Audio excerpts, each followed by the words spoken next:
Okay, this is Sales Evolution, the Truth About Sales Technology on August 14th, 2012. What we're going to look at is what is sales technology and why should we buy it? The term sales technology is turned into something of a vanilla flavor. It means so many different things to so many different people. So we're going to give it an identifier, a definition of what that is. And then as a producer, how do we use sales technology really to our advantage? I have seen a number of firms that I've worked with over the years that think it's kind of a gee whiz thing. And that's absolutely the wrong thing to do. It's a tool that will make you money, but we'll go through that. And then probably the biggest thing that I think we'll talk about, that's the hardest part about sales technology and incorporating it into your firm, is the need for behavioral change. And then something whenever I've seen this, I always think of this rubber band, and I'll explain that when we get to that point. And then what consumer behaviors realistically should you expect? Now this might be an eye-opener for some of you, but there are some patterns, having worked in other technology firms and having my own. There are certain patterns that I see industry-wide that we come across. Okay, how to use sales technology. Each one of these is important. None of them are less important, so you really have to kind of do all of these. Number one, sales technology is leverage against the prospect or against your customer. It's leverage to get them to do something that you want them to do. It's leverage as in persuasion. It is something that will turn on a prospect or turn on a customer with your skill and also with the tools and things that are in the technology. Sales technology is a differentiator. I put differentiation, but differentiator. And there are producers that use sales technology that don't differentiate themselves because they don't use it properly. And then there are people that are very skilled at using the sales technology as a differentiator to make themselves, their agency, their knowledge and their skills and abilities, all of that kind of come together as an overwhelming force kind of a thing. And sales technology is kind of the ride. It's what's going to get you in there to do that. It's also a value add to customer relationships, and this is probably the oldest thing that I have found that seems to really work well. Customers love added value without paying more. They just love that, and I guess as producers sometimes we kind of just take that for granted. Please don't take it for granted. It's a very, very important thing, and if you can stress that value add to the customer, it's amazing how that will change their mindset toward you, towards your agency, and certainly towards the presentation that at that point in time that you are giving. Sales technology is there to increase your closing ratio, not ration, beg your pardon, your closing ratio, and to shorten your sales cycle. There's no reason, if you're skilled in using FutureOffice Network, that your closing ratio should not go up. It should. I know Keith, you're on the line here. I know that one of your guys, Mark actually, had gone out with Colin on a couple, 2 or 3 calls, or 4 calls, I think it was, and from what I was told, he bagged AORs right on the spot in 3 of those. I actually just found out about that last week because he and I were riding together on a call, and we talked about it, and he was excited, and he actually, again, admitted himself he needs to use and leverage FutureOffice even more because I'm out there talking about it, and after our takeaway from a meeting we had, he goes, golly, I didn't really realize that we did all that stuff. Yeah. So it's an education process, but like you're talking about here, we need to leverage it, but we need to leverage it all the time. All the time. Yeah. Yeah, and that gets into that behavior part we're going to talk about in a little bit. But, I was just amazed. Well, I wasn't amazed because I see this so often. But I know that when Colin went out there, I mean, imagine that, walking in there and getting AORs right on the spot. That doesn't happen all the time, and I never want to create that expectation. But I do hear a lot of that. When it's presented properly, it's like anything. If you're skilled at it, if you're skilled at using this as a tool, it is a tool, but it's not like other tools. It's its own separate tool. And when you're skilled at using that tool, it's amazing what it can do. Sales technology is there to make you more money faster. That probably should be number one because I think that's what we're all interested in doing as producers. It makes you more money faster because at least the model that we have here at FutureOffice, and Keith, you're aware of this. I mean, we try to take the burden of all that stuff that you got to do as a producer, the compliance, take client questions and all that kind of thing. And we take that burden off so you guys can have a lot of fun mixing it up with the clients and making a lot of money. And if you're doing the method right, you're going to have those shorter sales cycles and higher or more closing ratios.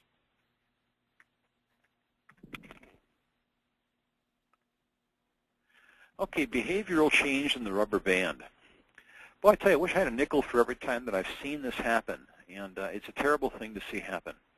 And I think if we all talk about it at ANSE, Keith, I've talked about this with Steve, and you just got to keep talking about it. And it goes something like this. If I come out and I do a training, or Colin does a training, or somebody else here does it, whoever does the training, it's exciting. It's a positive event.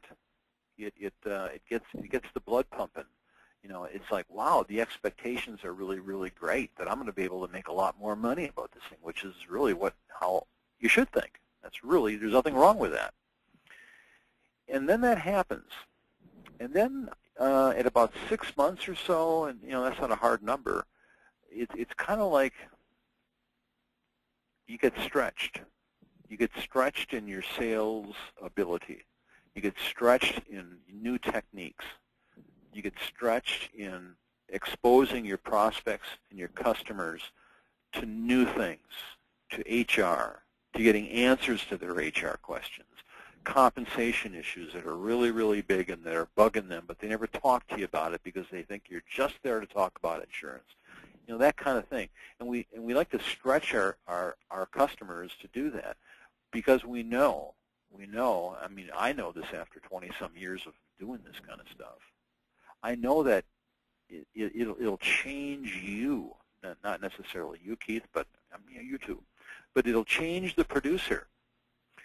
But for some reason, then there's this weird thing that happens, and maybe it's hanging around all those goofball carrier reps and all this other kind of stuff that come in there and try and hawk their wares and all this kind of stuff. People tend to snap back. They get stretched so far, and all of a sudden, whop! One day they fall back into old sins, and they're back. Maybe not back to square one again, but they don't use the technology. They don't use the leverage. They don't use the differentiation. They don't use the power of creating excitement in the sales presentation. And then all of a sudden, they're going like, oh, well, I don't know. It doesn't really. Well, what changed? The only thing that changed was the behavior of the salesperson. And we've actually, for a while or a few years ago, we did this with an agency. They wanted us to chart this, and we charted that, and it's like, wow. It was like the first 6 months. I mean, it was just going on. There's one testimonial, and it's true. And it's an agency called Dan Insurance. They're no longer around. They were bought out by Mesero Financial in Chicago. But the sales manager there, when they adopted FutureOffice, this is right when I was just starting out with the product. They were doing okay. They were not a unsuccessful firm by any stretch.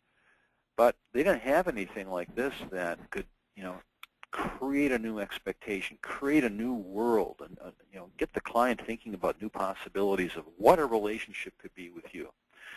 And so we went through that, and we got their behavior changed.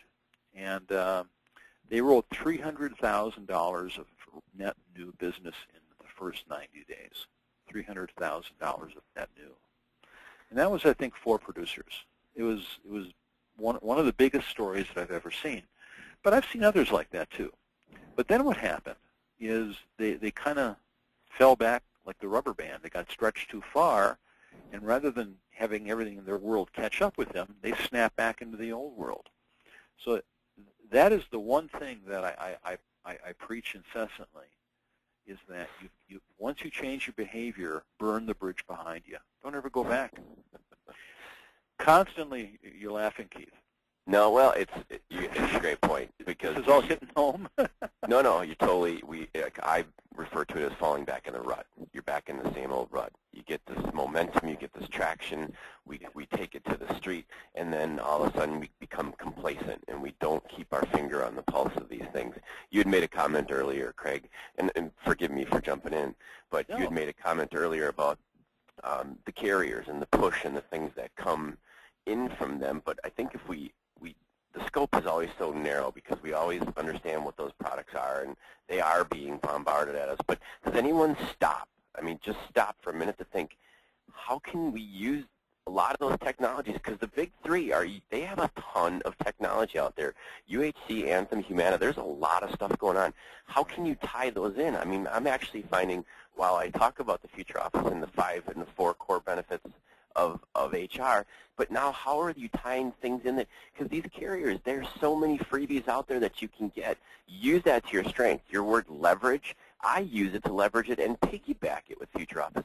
Hyperlink off Future Office for your internet site. That's good. That's good. Yeah, that's great stuff. Because you can hyperlink it into Future Office. Right. So you make Future Office Network your hub.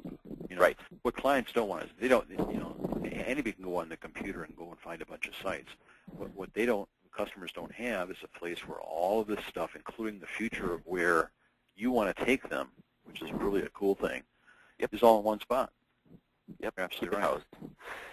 Constantly promote. No, please just keep jumping in. I'm going to keep it going only because I respect your time. Constantly promote. When I do kind of refresher trainings, with whether it be with ANSI or anybody, I always say, and it's hard for me to say this because it sounds so self-serving, but I guess I don't know who else would say it, and that is, with FutureOffice Network or with whatever you have to constantly promote it. It has to become your trump card. There are a lot of trump cards out there to play. Like you said, the carrier's got all kinds of freebies and stuff they're throwing around. But you can't make it to where it's too fragmented either. You want to make it so there's one source to go to for the client where, all their risks are going to be addressed. All of that HR, all the compensation stuff, things that none of the other systems out there are doing, not even close to what we have. And so you got to promote that. And in doing so, here's what you do. Now, if a customer, no, I'm going to get ahead of myself here. I'm just going to leave that as it is. I'm going to come back to the story I was about to say. It fits in on the last slide a lot better. Now, a lot of people look at the system and they go, "Man, this thing is like a monster. Why did you create this encyclopedia? It's got everything. It's got all this automation and marketing automation and drip marketing and all this stuff, and then tell you everything you ever wanted to know about some obscure benefit or compensation rule or employment law." Well, it does do all of that. And the reason it does all of that is because there's no other way to make something if you're going to go out on a call and you don't know what that prospect's going to ask you about. Because once you open the door to say, "Hey, listen, I'm not just an insurance guy anymore. I'm here to help you with all areas of your business." And we've got some really great checklists that just drive that point home so clearly. What you want to do is all of a sudden the juices start going, and you can see they're thinking, the customer or the prospect is thinking.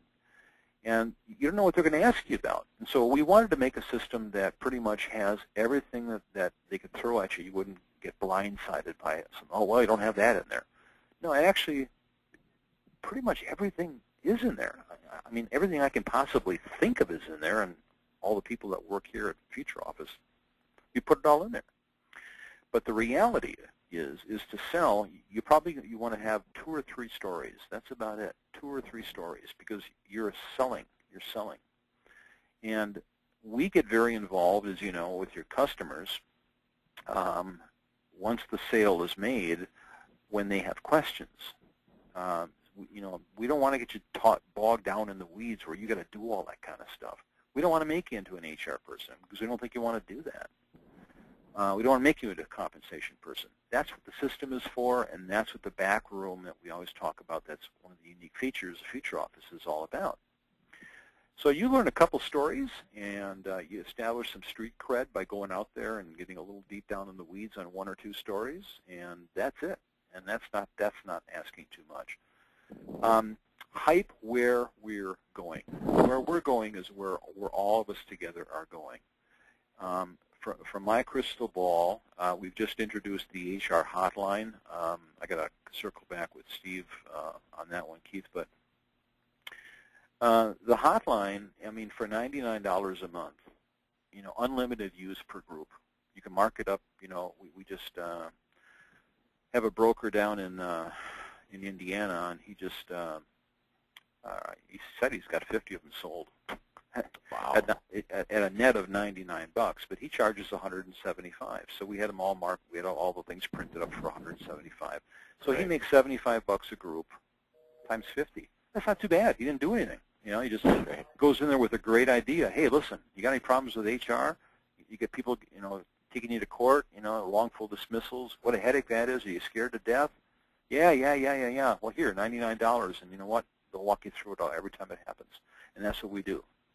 We've been doing that for about 4 years. It's just that we finally said, you know what? There's a business line here, and we're going to organize and do that. HR clusters, that's something a little bit down the road. We're still beta testing that. But we do, for retainers, I'm just letting you know, guys, where we're going. We're currently beta testing this thing in Michigan and also in San Diego. And we're the HR manager for a broker's clients. And we do everything. There's a surgical unit that we just signed up this morning, actually. They got 11 employees. The doctors are running like nuts, maniacs. And the staff there, they're not very well trained, and because the doctors don't know how to train them. They don't know anything about that kind of stuff. Perfect situation for us to come and say, we'll be like your HR, outsourced HR manager. And it comes in at about 18 grand a year. What in the world could you get for 18 grand a year with professional HR benefits? There's no way you could even touch that. But that's a little bit down the road. We're still beta testing that. We don't have our focus on that yet. Consulting and HR automation. HR Thinker is going to come out next year. I keep talking about that. It's going to be very exciting. But talk about these things as if they're yours. We hope that our customers are going to stay with us forever and ever and ever and ever. But we want to try and keep ahead of the curve, and we think we are. HR Thinker is going to be that tool where right now, if you know all the questions, FON's got all the answers. But a lot of the employers don't have the right questions. So this will be a tool where they'll enter some data in on the front end, and it'll based on their size and the kind of business they're in, and how many employees and what benefits they have, and all that kind of stuff, which we can figure out on the front end by them putting it in. It'll tell them. It'll just pop up on their computer saying, "Hey, listen, you got to do something today. You've got to get this model notice off because it's 90 days past, whatever, that kind of thing." And so anything that they want to do, it'll tell them, when somebody gets, oh, you got a new person here. Are they going to go on the medical plan? What's the waiting period? Well, you got to, as soon as they become eligible, here, give them this form. It's called a COBRA form. Next thing you have to worry about is when you fire that person, or they go part-time, or they quit. Then give them this form. So it'll actually tell that, and I don't know how to say this kindly, but I certainly don't mean it maliciously. How do you tell that kind of dumb person in that small business under 50 lives that really doesn't know what they're doing, how do you tell them? And that's what this tool will do. It'll be a digital assistant, and that'll be a whole complete product. Okay, last slide here. What consumer behaviors should you expect? Well, you can lead a horse to water, but you can't make them drink. We can get your clients excited when we have access to them, but we rarely do. We certainly have a lot of access with you, our customers, and we certainly try to keep you guys buzzed up and keep new things in front of you, always a steady stream of stuff.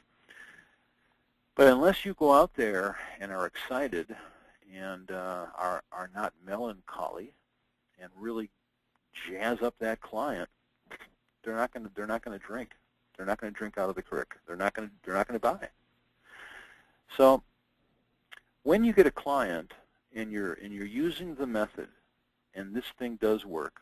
The story I like, the best story that I still know of, and you can go on, we have our FutureOffice Network, our YouTube channel. There's a broker here in Wisconsin came to us from another firm and another technology company. And last September, there were 20 business days, and he sold 16 AORs in 20 business days. It's just phenomenal. Phenomenal. I mean, the average broker doesn't do this kind of thing. Now, once the sale is made, frankly, you've done your job.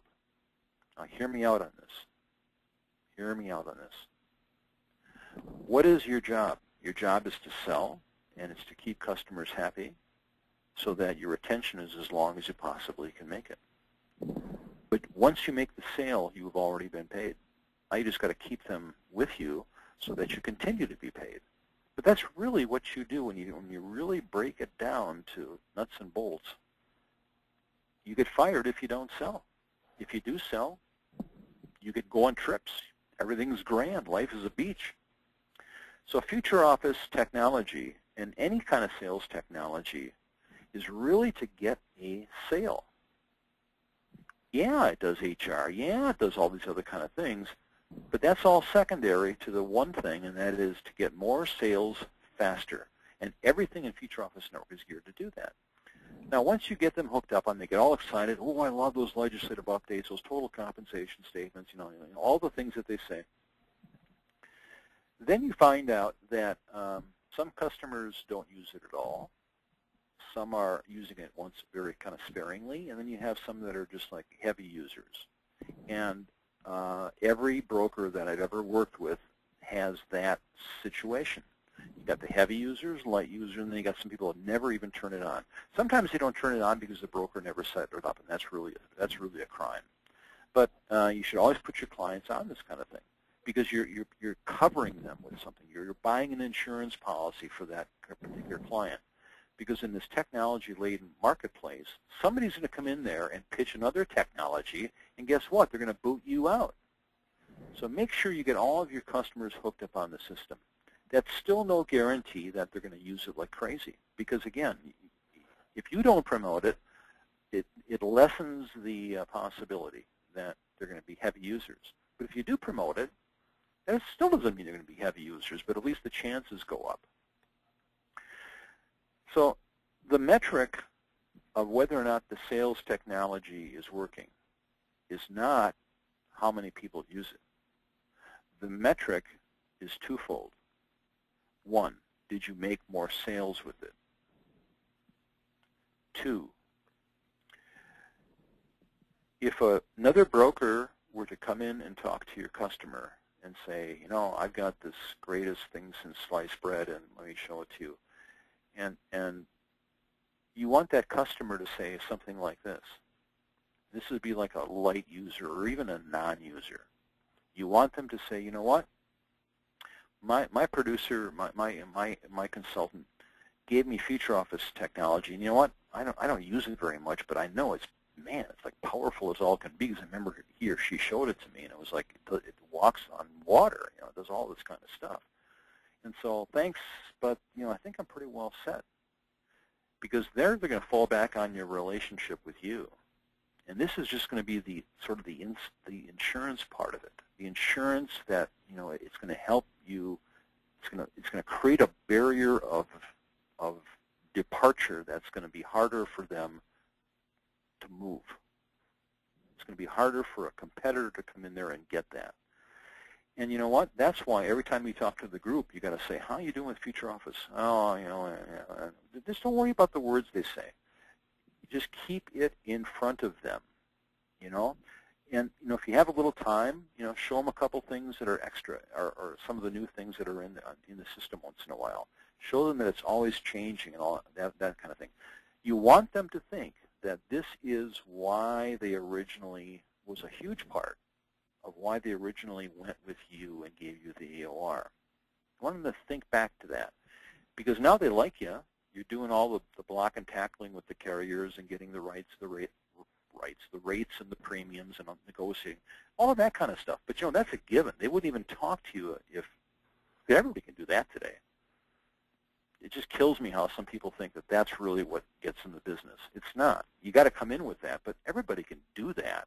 What's going to push it over the outfield and get the home run? And that's where this comes into play. Behavior is a function of promotion. I've pretty much been talking about that, all through this presentation, but behavior is a function of promotion. If you promote it, your customers will behave differently toward you. They will start calling us, and you want them to do that. We'll take care of your customers, just as if they were our own customers, and you know that, Keith, because we've been with you guys for so long. We do that. We've got the people to handle all that kind of stuff. That means you don't have to do that, and it means you don't have to staff for that. It means you can go out there and, you got this backroom people that can take care of that. You guys go out and do what you do. It's good. Have fun, make money, have fun, and have fun, and then have fun. It goes something like that, But behavior is a function of promotion. All you got to do is promote it, and that's what you guys do. Promote it. And at this point, I'm going to take questions. Sue, I see you're on the line here too. Glad to have you. And I see John, you're on. Oh, I opened your mic, John. And John jumped in late there. Does anybody have any thoughts or comments, or want to tell me that I'm all full of it, or what? I have a question, Craig. Yeah, go ahead. Again, not knowing the environment of other agencies, and do you see a okay, because so I'll just really quick with our agency, there are still people that I think that don't have a full grasp of what this does. And I'm going to say on both sides of the fence, benefits and our P&C agents. I mean, it's such a huge talking tool, even by those guys, that if they have the ability to recognize pains out there, there's a warm door already for us to be able to get into.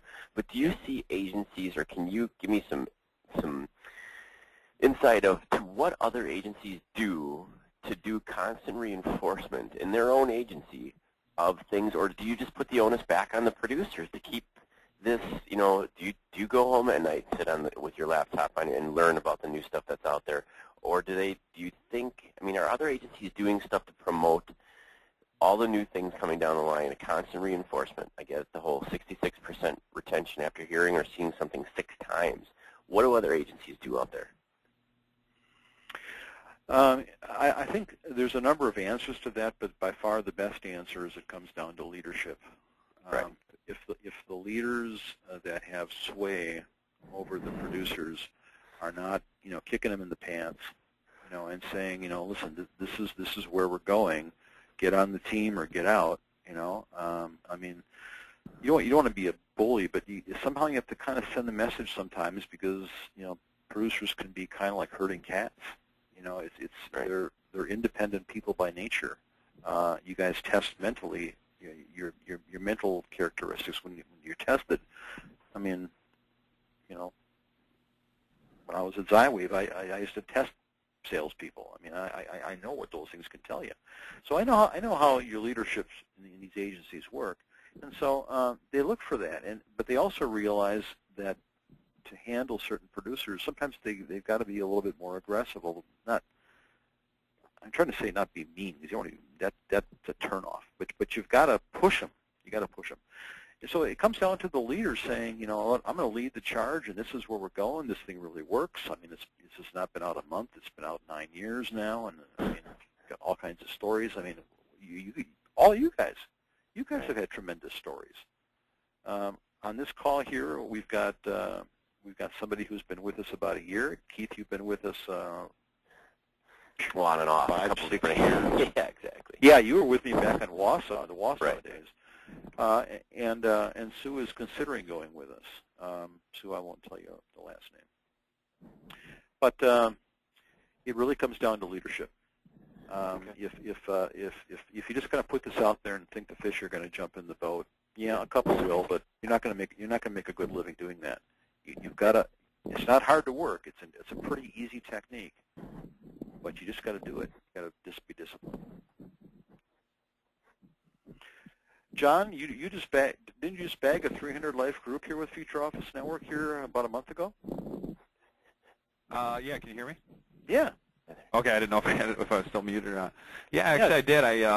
We met with a group probably 4 or 5 months ago, and it was a mid-year meeting, and yeah, kind of what put me over the top was just the tools that FutureOffice Network had when it came to compliance and the total compensation statements and legislative updates. It takes a load off of our agency because we're kind of a smaller agency trying to make sure we get that information out. But even the big agencies, they still don't have the time or the wherewithal to do that. It's just more complexity.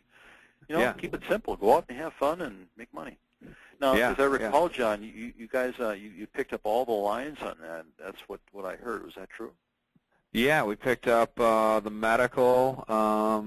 They've got roughly around 300 employees, and then we picked up all their disability, dental, vision, and we're just in the process. Did you get the life? Preparing for open enrollment. Yeah, group life, everything, the whole. Man. And we're looking at the 401k right now. So. Oh man, that's yeah.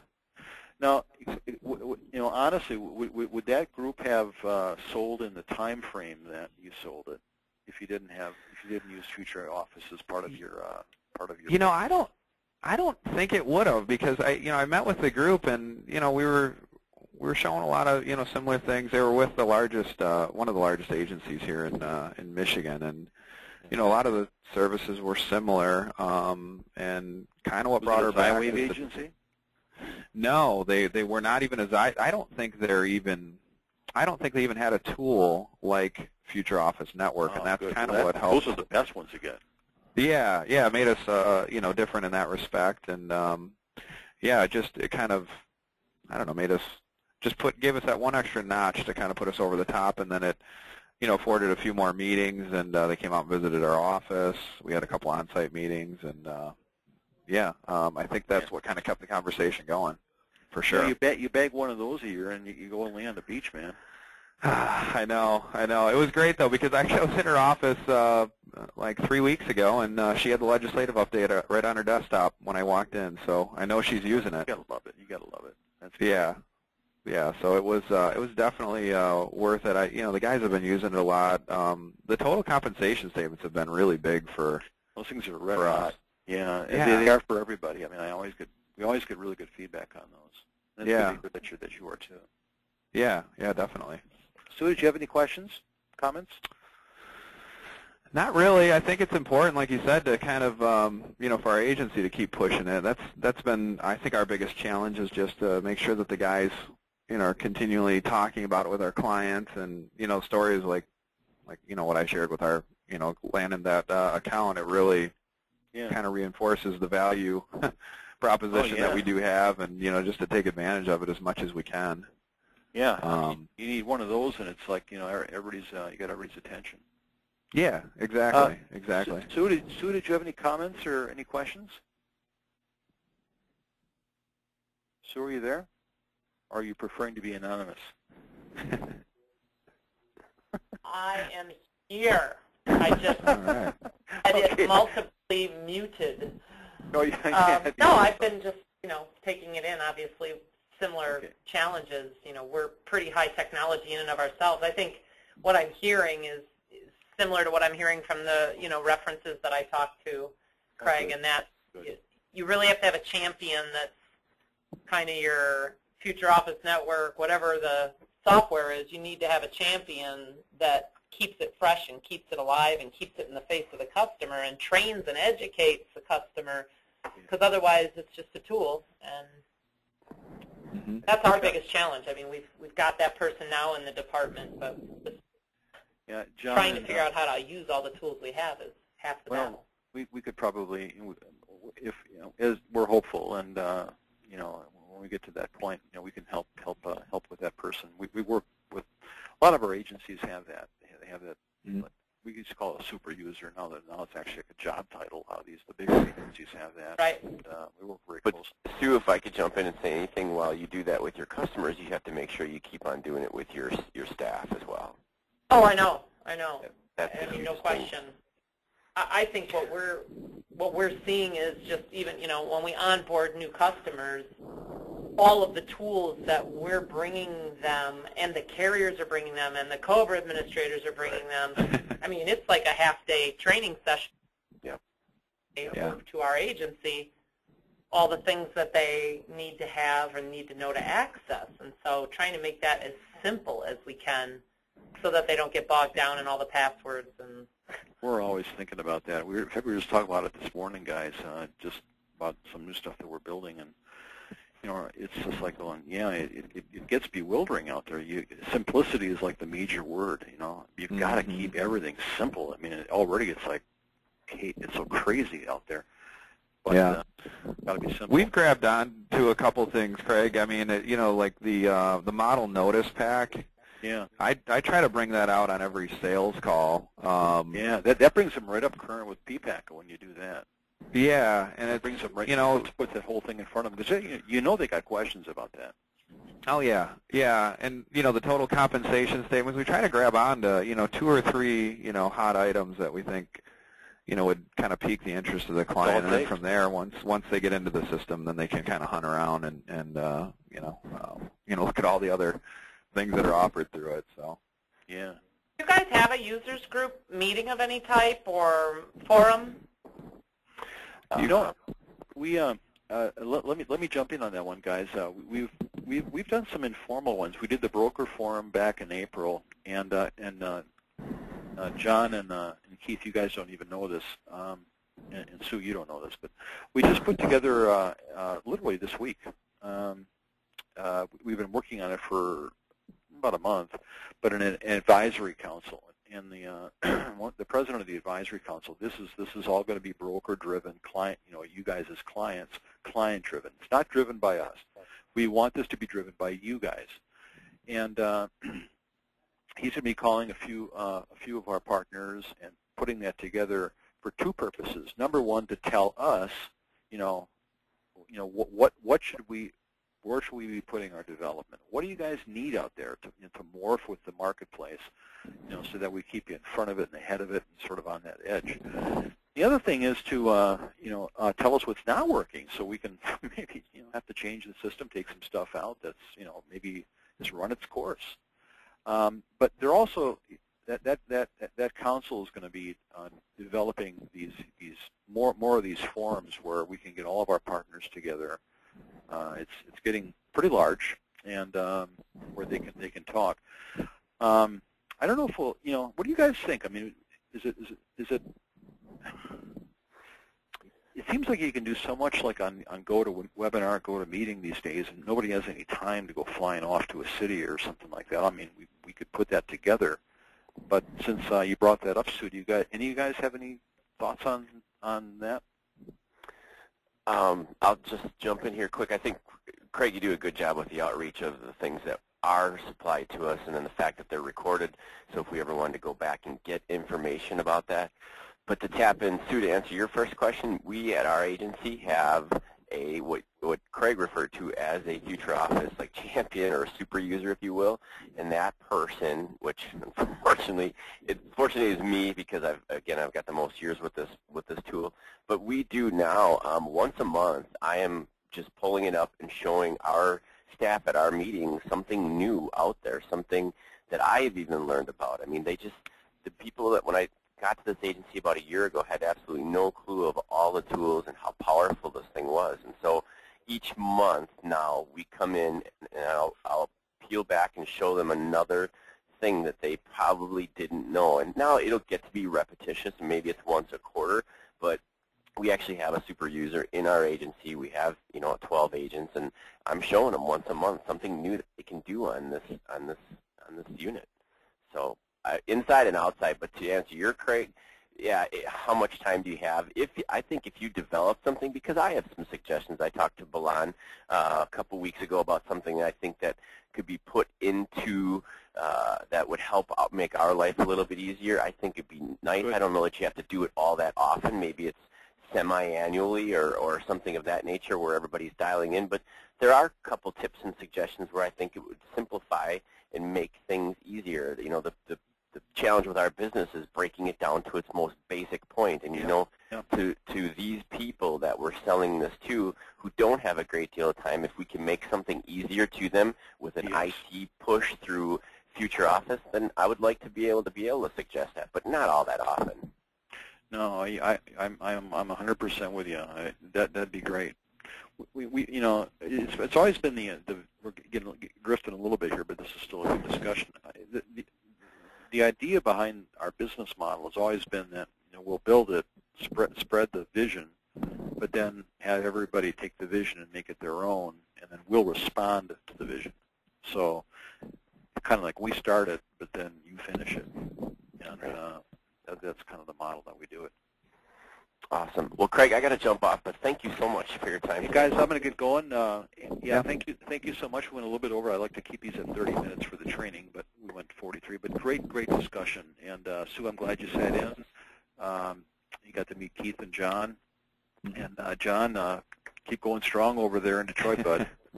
Thanks, man. Yeah, okay. We got a few others we're waiting on, so yeah, sweet. I'll keep you posted. Choose that deer and drag them in, babe. All right. Okay, guys. Well, thanks, guys. Have a great day. Talk to you later. Yeah, bye-bye.